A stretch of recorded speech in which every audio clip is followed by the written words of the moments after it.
साथियों, बहुत बहुत स्वागत और अभिनंदन है आप सबका। तो साथियों, हिंदी साहित्य के अंतर्गत जो आपका पहला टॉपिक है उसी के कुछ यहाँ पे क्वेश्चन लेकर के उपस्थित हैं। साथियों, आशा है कि आप लोगों की तैयारी इससे थोड़ा अच्छी होगी। तो यहाँ पे पहला प्रश्न है कि हिंदी नवरत्न के लेखक कौन हैं। तो यहाँ पे आपका आंसर हो जाएगा कि महावीर प्रसाद द्विवेदी, प्रताप नारायण मिश्र, मिश्र बंधु या इनमें से कोई नहीं। सी आंसर हो जाएगा आपका, हिंदी नवरत्न के लेखक मिश्र बंधु हो जाते हैं। यहाँ पे सूची से मिलान करना है एक दूसरे से। तो यहाँ पे आप लोग ऐसे कर सकते हैं, जैसे आचार्य रामचंद्र शुक्ल का यहाँ पे हो जाएगा वीर गाथा काल, हजारी प्रसाद द्विवेदी जी का हो जाता है आदिकाल, राहुल शंकरत्यायन जी का यहाँ पे सिद्ध सामंत काल और मिश्र बंधु का यहाँ पे प्रारंभिक काल हो जाएगा। तो यहाँ पे आपका जो आंसर सही हो जाएगा वो यहाँ पे हो जाएगा सी आंसर आपका बिल्कुल ही सही। सी नहीं, डी आंसर यहाँ पे आपका हो जाएगा बिल्कुल ही सही। अगला यहाँ पे है मिश्र बंधु विनोद नामक हिंदी साहित्य के इतिहास लेखक के नाम यहाँ पे आपको बताना है। तो यहाँ पे मिश्र बंधुओं के नाम पूछा जा रहा है। तो यहाँ पे श्याम बिहारी, सुखदेव बिहारी मिश्र या फिर राम बिहारी। यहाँ पे आपका जो ऑप्शन सही हो जाएगा वो कौन सा हो जाएगा। तो यहाँ पे गणेश बिहारी, उसके बाद श्याम बिहारी, उसके बाद सुखदेव बिहारी। तो आपका आंसर जो यहाँ पे सही हो जाता है वो यहाँ पे हो जाएगा बी आंसर बिल्कुल ही सही। अगला यहाँ पे प्रश्न है कि आचार्य रामचंद्र शुक्ल ने हिंदी साहित्य के इतिहास के आधुनिक गद्य साहित्य परंपरा का प्रवर्तन के अंतर्गत प्रथम उत्थान की कालावधि निर्धारित की है। तो उन्होंने कौन सी यहाँ पे जो अवधि है उसकी किसकी, तो प्रवर्तन काल के अंतर्गत जो प्रथम उत्थान काल है उसको उन्होंने कहाँ से कहाँ तक माना है। तो यहाँ पे जो आपका आंसर सही हो जाएगा वो कौन सा हो जाएगा, इसमें ए हो जाएगा, बी, सी या फिर डी। बी आंसर हो जाएगा, संवत 1925 से लेकर के 1950 विक्रमी तक यहाँ पे उन्होंने माना है। अगला है आचार्य रामचंद्र शुक्ल के अनुसार भक्ति काल का समय सीमा जो है वो कौन यहाँ पे क्या है। तो यहाँ पे संवत 1050 से 1375 हो जाता है, या फिर संवत 1375 से 1700, या फिर संवत 1700 से 1900, या फिर डी 1900 से अब तक। तो यहाँ पे जो आपका आंसर सही हो जाएगा वो कौन सा हो जाता है। तो यहाँ पे आपका आंसर सही हो जाएगा कौन सा, बी आंसर हो जाएगा आपका बिल्कुल ही सही। साहित्य का इतिहास दर्शन किसका ग्रंथ है। तो यहाँ पे जो इतिहास लिखा गया है यहाँ पे पूछा जा रहा है कि किसका ग्रंथ है, नगेंद्र जी का है या फिर नलिन बिलोचन शर्मा, महावीर प्रसाद द्विवेदी या फिर नंदुलारी वाजपेयी। यहाँ पे बी आंसर आपका हो जाएगा, नलिन बिलोचन शर्मा का ये हो जाता है साहित्य इतिहास का दर्शन। रीत काल का समय काल क्या है। तो 1050 से 1375 ईस्वी तक, 1700 से 1900 ईस्वी तक, या फिर 1375 से 1700 ईस्वी तक। यहाँ पे आपका आंसर जो सही हो जाएगा वो कौन सा हो जाता है, रीतिकाल का जो समय काल है ये यहाँ पे हो जाएगा 1700 से 1900 तक इसका समय सीमा निर्धारित किया गया है। अगला यहाँ पे प्रश्न है कि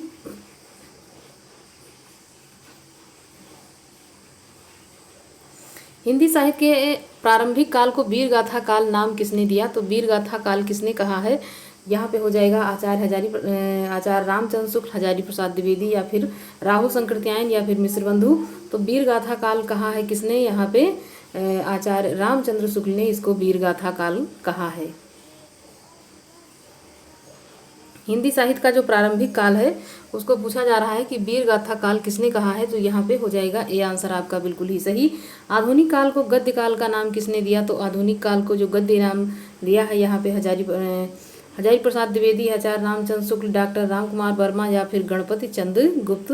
तो यहाँ पे जो आपका आंसर हो जाएगा वो भी यहाँ पे आचार्य रामचंद्र शुक्ल ने इसको गद्य काल के नाम से अलंकृत किया है। अगला है कि आदिकाल को प्रारंभिक काल नाम किसने दिया है। यहाँ पे जो आदिकाल है उसके बारे में उसका नाम पूछा जा रहा है अलग अलग कवियों से कि क्या और किसने क्या इसको कहा है, क्या नाम दिया है अपनी तरफ से। तो यहाँ पे जॉर्ज ग्रियर्सन हो जाएगा, मिश्र बंधु या फिर महावीर प्रसाद द्विवेदी या फिर हजारी प्रसाद द्विवेदी। तो आदिकाल को प्रारंभिक काल कहने वाले एक कवि हैं जिनका नाम है मिश्र बंधु। अगला प्रश्न है इसमें आदिकाल को बीजोपन काल नाम किसने दिया है। तो बीजोपन काल कहने वाले कौन हो सकते हैं। तो यहाँ पे आचार्य विश्वनाथ प्रसाद मिश्र, आचार्य रामचंद्र शुक्ल, आचार्य महावीर प्रसाद द्विवेदी या फिर आचार्य भागीरथ मिश्र। तो यहाँ पे सी आंसर हो जाएगा, आचार्य महावीर प्रसाद द्विवेदी जी ने इसको बीजोपन काल कहा है। रीतकाल को अलंकृत काल नाम किसने दिया। अलंकृत काल कहने वाले कौन हैं, रमाशंकर शुक्ल लसाल जी हैं, विश्वनाथ मिश्र जी हैं या फिर मिश्र बंधु या फिर रामचंद्र शुक्ल। तो अलंकृत काल जिसने कहा है वो यहाँ पे हो जाते हैं मिश्र बंधु जी ने इसको कहा है। क्या कहा है, तो इसको रीत काल को उन्होंने जो है क्या कहा है, अलंकृत काल इन्होंने नाम दिया है। हिंदी साहित्य के आरंभिक काल को सिद्ध सामंत काल कहा है। तो किसने सिद्ध सामंत काल कहा है? यहाँ पे जो भी काल बताया जा रहा है ये परीक्षा की दृष्टि से काफ़ी महत्वपूर्ण है, मतलब इसी से प्रश्न बन सकते हैं, बिल्कुल यहीं से अलग नहीं पूछा जाएगा। यहाँ पे राम कुमार वर्मा हो जाएंगे, राहुल शंकरत्यायन, गणपति चंद्रगुप्त या फिर मिश्र बंधु। तो सिद्ध सामंत जो नाम यहाँ पे दिया है वो यहाँ पे राहुल शंकरत्यायन ने दिया है।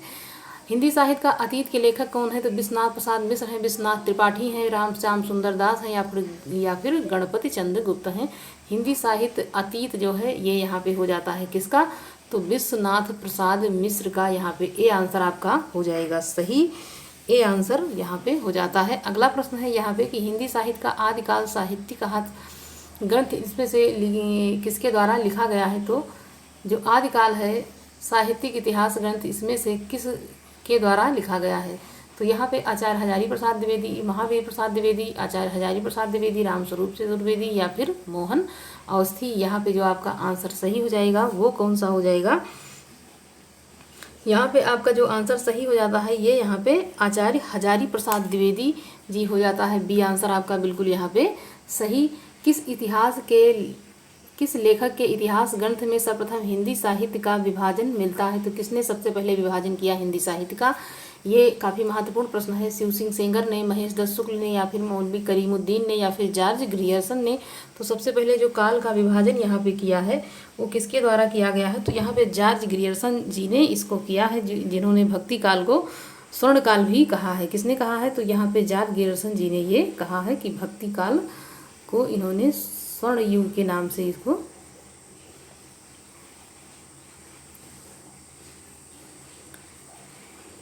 इसमें से कौन सी रचना है जिसे मूलतः हिंदी शब्द सागर की भूमिका के रूप में लिखा गया था किंतु बाद में उसे स्वतंत्र ग्रंथ के रूप में बना दिया गया, अलग ग्रंथ के रूप में उसको घोषित कर दिया जाता है? तो बाद में यहाँ पे कौन सा हो सकता है? रामकुमार वर्मा कृत हिंदी साहित्य का आलोचनात्मक इतिहास, गणपति चंद्र कृत हिंदी साहित्य का वैज्ञानिक इतिहास, रामचंद्र शुक्ल का हिंदी साहित्य का इतिहास या फिर शिव सिंह सेगर का हिंदी साहित्य सरोज। यहाँ पे जो आपका आंसर सही हो जाएगा वो कौन सा हो जाता है? यहाँ पे रामचंद्र शुक्ल का हिंदी साहित्य का इतिहास हो जाएगा।